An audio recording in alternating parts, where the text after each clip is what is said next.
Attention-grabbing, extreme weather-related incidents, and global concerns about air pollution, rising tides, warming seas, extended droughts, wildfires, and massive flooding have motivated California's state government to pass legislation with very stringent carbon emission reductions requirements. These restrictions, coupled with the regulatory authority and oversight of the California Air Resources Board, known as CARB, are weighing heavily on cargo and freight transportation industries. CARB is proposing that all cargo handling equipment in seaports and rail yards begin utilizing zero-emission equipment in year 2026, with 100% compliance required for all yard equipment by 2031. By comparison, other California industries will have until year 2050 to reduce their emissions to 80% below 1990 levels. The California goods movement industry today finds itself in the crosshairs of a sharply focused and ambitiously determined effort to protect the environment and achieve zero emissions. This effort and its ripple effects come at a time when the Southern California logistics industry faces renewed, revitalized, and growing competition from East Coast ports and a gradual western shift in the geographic centers of manufacturing in the supply chain. Market share percentages and the associated jobs and economic activity are at stake as the local industry and ports adjust, evolve, and scramble to meet the new requirements. So with the advent of the widening of the Panama Canal, raising of the bridge in New York, other infrastructure improvements, these shippers will take a look at that and say, hey, we have other options now. So I don't think it's anything that the West Coast has not done specifically to keep up with the competitiveness. It's more opportunities that the beneficial cargo owners see that has created a little bit of this shift of market share from West Coast to East Coast and Gulf Coast ports. It all depends on reliability. The shippers want to get their goods to their customers as efficiently as possible, and they have many more options today than they may have 10, 12, 15 years ago. Fortunately for the region, the San Pedro Bay ports of Los Angeles and Long Beach have been reducing emissions steadily in the harbor since the first pioneering Clean Air Action Plan, known as CAP, was adopted in 2006. The environmentally friendly, comprehensive set of emission reduction programs implemented by CAP partnered industry with government and the community to achieve a dramatic reduction of diesel particulate matter by 87% in the last 12 years. The Clean Air Action Plan is now entering its third iteration, with the latest updated version adopted by both ports in November of 2017. By progressively addressing emissions concerns, the current CAP will pursue compliance with CARB's requirements and contribute substantially to the state's overall efforts to reduce greenhouse gases. The new Clean Air Action Plan update was an incredibly collaborative effort by many stakeholders and builds on our port's environmental achievements over the last decade. The new CAP sets the bar high, but the Port of Los Angeles is committed to leading the way. We believe that economic growth and environmental stewardship can be mutual goals. Over the past 2 years, our port has broken records for cargo growth while reducing emissions by as much as 40% per container. The plan will help accelerate the use, commercial viability, and demand for next-generation near-zero and zero-emission technology. I'm very proud that the Port of Los Angeles is considered a model for sustainability and is the cleanest gateway in the world. We look forward to continuing this trend. Well, the core value for the Port of Long Beach is to have, as I indicated, a sustainable model in terms of how we conduct our business. That model includes your social corporate responsibility. So as the core of that objective to reduce emissions, and now of course in the 2017 version of the Clean Air Action Plan, to eliminate emissions, not just reduce them, eliminate. I think that moves forward with the way our thought process has been here, going back to the Green Port policy, which is to make sure that we grow green. And in this particular case, we're actually going to get to a point where there will be no emissions with regard to whether as a result of transportation related, like for example, trucks and or cargo handling equipment. So those are worthy goals. And again, that's right in line with our mission statement in terms of being the green port of the future. Without question, the 2017 version of the Clean Air Action Plan will require some heavy lifting, substantial expense, and faith that new technologies will emerge in time to meet the new goals and deadlines. Specifically, the goals state that 100% of off-road yard handling equipment operating in the harbor will be tailpipe emission-free by the year 2030. At present, the technology does not exist to facilitate these new standards. Marine terminals will be hampered and face delays in fulfilling zero-emission policies until such technology is developed, tested, and implemented. The ports have set a goal for on-road vehicles, including semi-trucks, to generate zero tailpipe emissions by 2035. Interim benchmark goals for ultra-low or near-zero emissions from trucks and yard equipment are set to begin with incentives as early as 2019 or 2020. The initial Clean Air Action Plan in 2006 involved implementing new technologies along with adopting effective new policies, such as reducing vessel speeds for ships approaching the harbor and establishing use of low-sulfur fuels. These adjustments achieved the goals of greening the harbor and cleaning the air. As time progressed, more efficient diesel truck engines manufactured with the newest 2007 EPA-rated engines allowed newer drayage trucks to replace older, more polluting vehicles through the partially grant-funded Clean Truck Program. Simultaneously, natural gas vehicles in the terminal yards and the beginnings of onshore powering for idling ships helped bring down air pollution significantly. Altogether, harbor improvements reduced overall particulate matter by more than 85%, nitrous oxides by more than 50%, and sulfur oxides by more than 95%.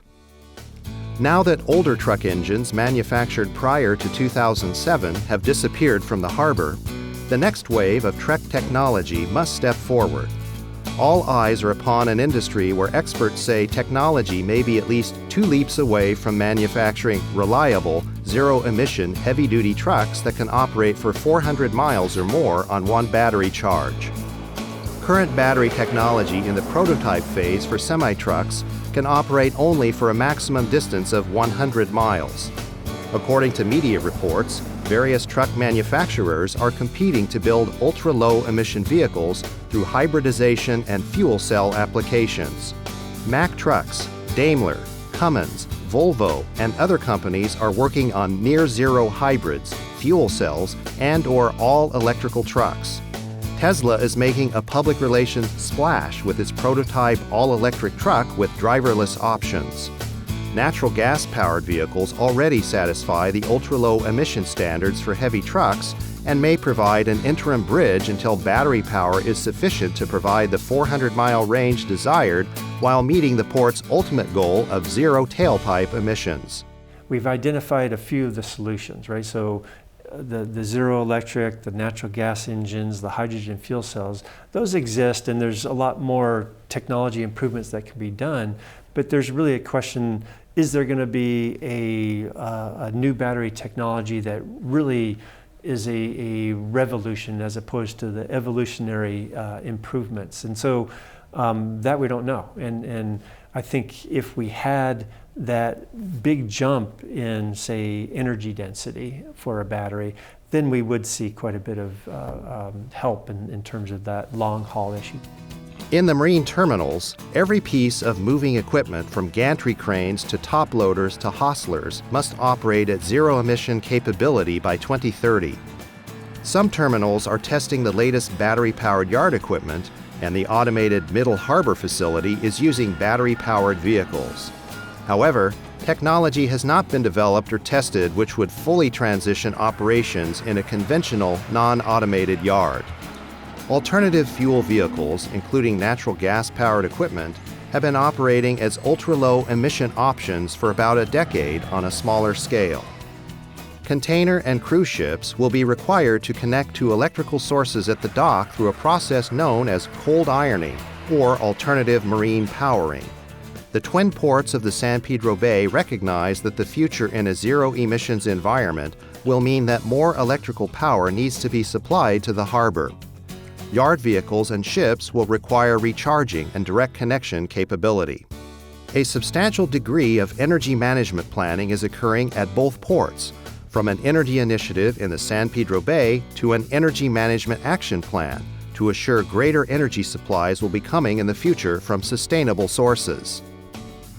The cost of retrofitting marine terminals, adding new infrastructure elements, and replacing the current trucking fleet to meet zero-emission standards is estimated to be somewhere between $7 to $14 billion. The question of who will pay for all of the upgrades usually results in discussions about grants, increased leasing charges for marine terminals, and even possible fees on trucks. It remains an open question as to how much elasticity is left for discretionary cargo before the elastic band is broken and larger percentages of containers start moving to other points of entry. The San Pedro Bay has lost about 3 to 4% of market share to East Coast and Gulfport competition in the last few years. Beneficial cargo owners will have an important voice regarding strategic goods movement planning and likely would opt to either reroute some discretionary cargo or pass along some of the new costs to clients and customers down the line. This potential impact of the cap and CARB requirements will have bearing on striking the balance between competitiveness and rapidly reduced emissions. Well, I know that the BCOs are very, very nervous about what the cost implications are for this. We all see this as a tidal wave of cost coming at us. Maybe tidal wave isn't the right word, but a wave of additional costs that are just going to make it more and more difficult and more expensive to bring cargo into this port. So you'll have some BCOs that, as I said earlier, will divert cargo to other ports in the goal of reducing their costs.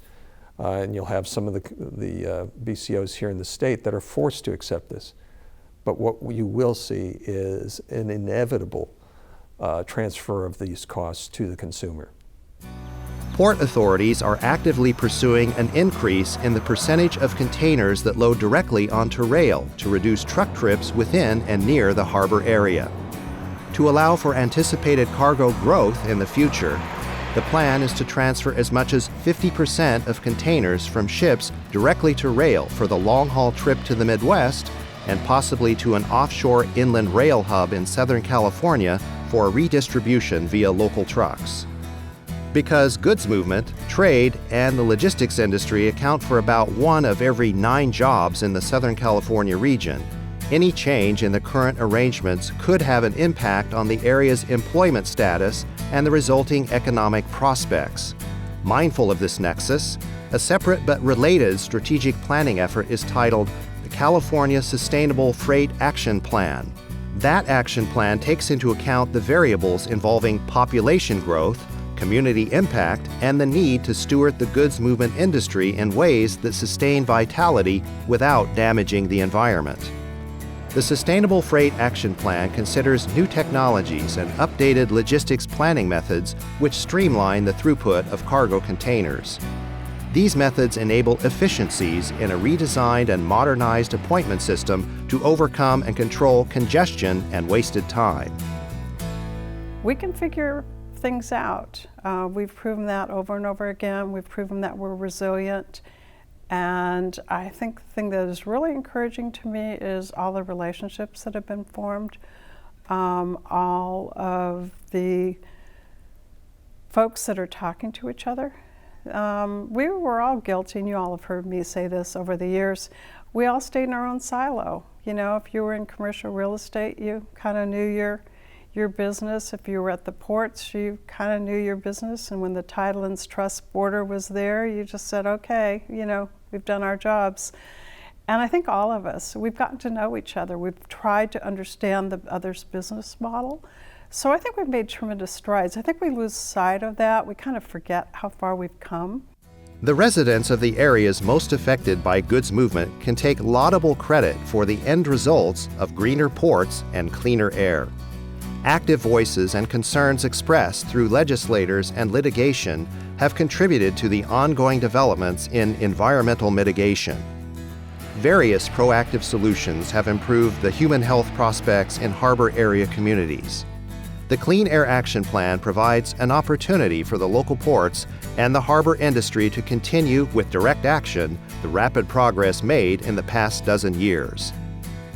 Already perceived as a model of environmental consideration in the global trade sphere, the San Pedro Bay's solutions in the near future, in the next dozen years, will set the standard for other harbor logistics industries worldwide facing similar challenges.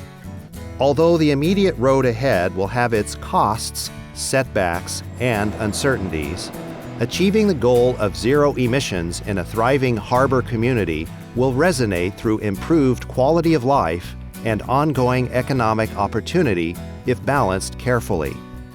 And best of all, this will occur while greatly pleasing Mother Nature.